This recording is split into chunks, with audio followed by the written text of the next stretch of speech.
Depuis plusieurs années, un certain nombre d'experts nous alertent pour nous expliquer qu'on a passé ce qu'on appelle le pic pétrolier, c'est-à-dire le moment où la production de pétrole au niveau mondial commence à se réduire. Ça ne veut pas dire qu'il n'y a plus de pétrole, mais ça veut dire qu'aujourd'hui, on en extrait chaque jour de moins en moins. Alors, derrière cette idée, il y a l'idée que le pétrole sous la terre est un stock fini et qu'à force de puiser dans ce stock, on va finir par l'épuiser. La grande question, c'est quand est-ce que ça va arriver et est-ce que ça arrivera un jour? Cet épuisement du pétrole, il est vrai dans une première mesure pour ce qu'on appelle le pétrole conventionnel, c'est-à-dire le pétrole qu'on n'a pas de grosses difficultés à aller chercher parce qu'il n'est pas très profond sous terre ou sous mer et qu'il est utilisable de manière assez facile. Par contre, on a aussi ce qu'on appelle des ressources ou des réserves non conventionnelles de pétrole. Le Canada, par exemple, utilise ce qu'on appelle des huiles de schiste qui sont du pétrole de mauvaise qualité, qu'il faut beaucoup retravailler, qui est compliqué à extraire.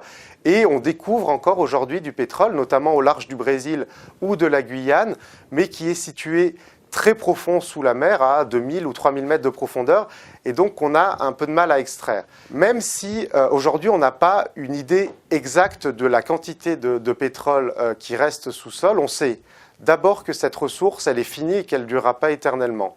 D'autre part, que les ressources les plus faciles à atteindre sont déjà largement exploitées et qu'elles seront bientôt épuisées. Ensuite, que les ressources les plus difficiles, les plus compliquées à atteindre, comme nos sables bitumeux du Canada ou le pétrole enfoui profond sous la terre ou sous les glaces du Groenland, va coûter de plus en plus cher. Ça fait autant de raisons d'essayer de s'en passer le plus vite possible.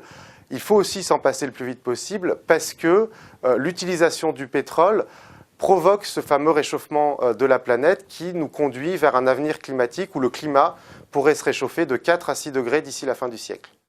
En fait, l'âge de pierre ne s'est pas fini faute de pierre. Et de la même façon, on peut dire que la fin d'utilisation du pétrole ne sera pas due à la disparition du pétrole, mais au fait qu'on aura développé de nouveaux moyens pour satisfaire aux besoins qui aujourd'hui sont satisfaits en utilisant le pétrole.